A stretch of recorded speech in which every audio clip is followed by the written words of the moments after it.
memories of my 4 years at Kharagpur are still quite vivid, and I always remember them as the happiest years of my life. It was while at IIT that you learn not just engineering but basic life skills, how to interact with people, how to stand on your own 2 feet, and how to solve problems.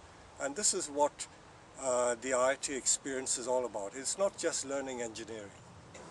I was not academically brilliant.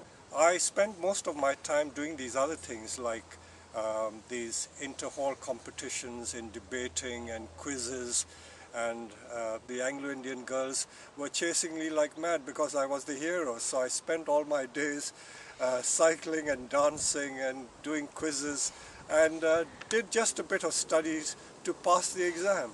But it formed my character no end. So this is what IIT was all about.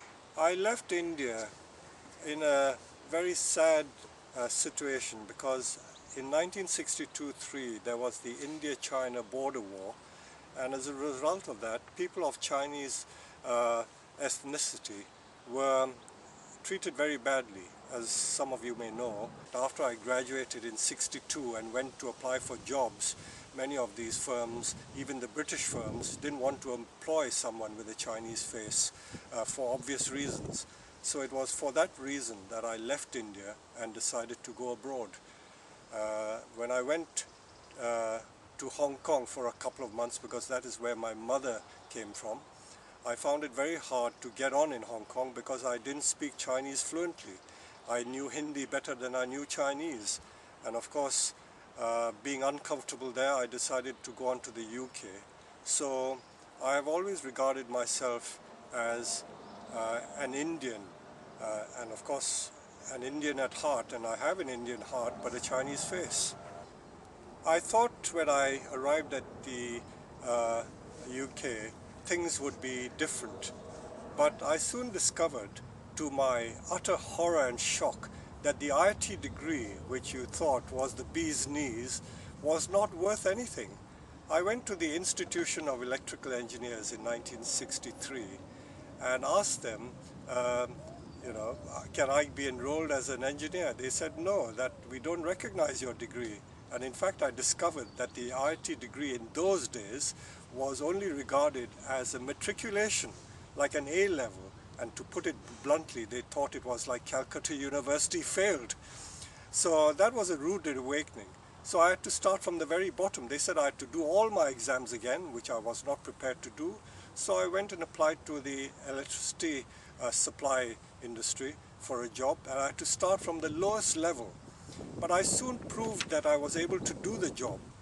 And the person who gave me my first job, I met him only a few years ago, and he said, I could see that you could do the job, so I wasn't worried about your degree. So the IIT degree didn't carry any weight at all. You had to prove yourself. But of course, what IIT teaches you is that you have to stand on your own feet and try and excel in whatever you do. So I got away with it. I think in IIT everyone is competitive because they competed to get into IIT and they compete to do well.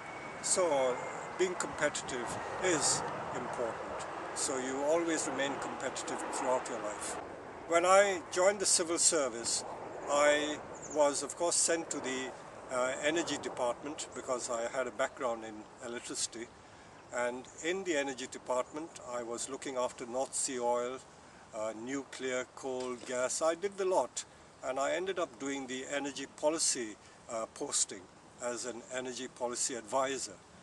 And in 1979, when Mrs. Thatcher came into power, she decided to sell off all the nationalized energy industries, which was electricity, gas, coal, nuclear, you name it. She wanted to privatize everything.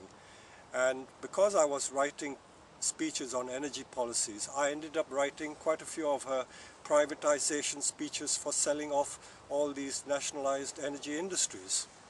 And of course, she advocated that people should stand on their own 2 feet and not rely on the state. And it was all about enterprise culture.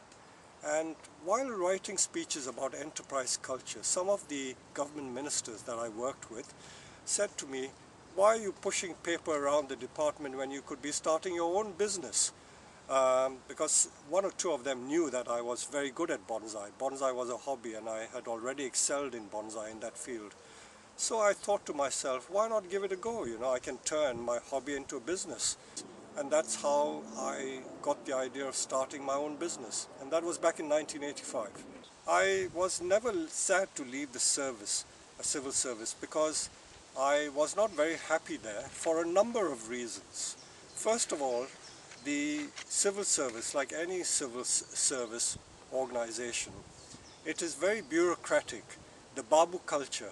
The Babus always believe in stopping things. They like to be bossy and control things. They are not facilitators, and that was very frustrating for me. I found that I was a facilitator. The IIT culture teaches you to be a facilitator and not to be a Babu who likes to control and inhibit things. So that is one reason I was not happy there. The other reason was really there was incipient discrimination, racial discrimination in the civil service in the 70s and even in the early 80s. I remember that even though I was writing speeches for the ministers and even the Prime Minister, I found that my colleagues in the civil service, as soon as you told them that you were not from Oxford or Cambridge but from an Indian university, they treated you like a leper. They didn't want to know you. You were an outcast. And that I found very sad in a way. Of course, nowadays, diversity and discrimination is on the agenda all over the world, especially in the United States and in the UK, where, in fact, if you are of a different ethnic background, you get ahead better than if you were a local, white person. But in those days, it was completely the opposite. You suffered a lot of discrimination. So I didn't like this discrimination, and I didn't like the bureaucracy, which was very inhibiting. So for those reasons, I felt that in order to fulfill my life and to fulfill my IIT potential, it was best to leave and start my own business. It's ironical that when I was in Kharagpur, I was the gardening secretary of my hall of residence, and I perfected my gardening there, and of course I am now a gardener here. I'm just a sophisticated Mali. That is what my profession is. I'm not a technologist, but I'm a problem solver and technologist in other ways, because when you run your business, you're trying to solve problems, the problems of the business, the problems of the trees. In fact, what I do combines artistic skills as a bonsai artist or bonsai maker, and also a business facilitator or business entrepreneur. So I combined two things which I found very satisfying. So my business started purely as a hobby. Bonsai was a hobby which I excelled at, and I decided to turn the hobby into a business. It was difficult at first because in 1985, when I decided to buy the nursery that we own today, there were already many other big players in the field, and my friends told me, "You've left it too late, they will just crush you." But I set about it in a methodical, analytical way, and I decided to carve out a niche market, and from that niche market, and in 5 years, I more or less eliminated all the other competitions. So today we are the biggest bonsai nursery in the UK. Entrepreneurship is another form of challenge. There are two aspects of this. You've got to grab the opportunity when it presents itself, and you've got to take a quick decision. You mustn't dilly-dally. There's a risk involved, so it's a calculated risk, but there is also an element of taking the decision at the right time. I'm a great believer in giving back to society. Giving back to society involves giving back your time, expertise, and money. And unless you do that, I think you lose something in life. It is important to help those who are less fortunate than ourselves, and just generally to help the next generation on.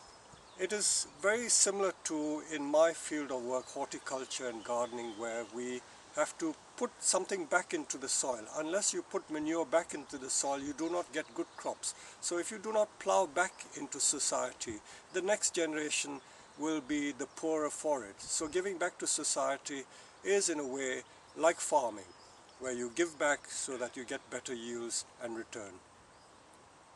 It doesn't involve a lot of money. Sometimes you can be not very well off. You don't have to be a rich person to give back to society, but it is a mindset. You've got to learn to give back whatever your state.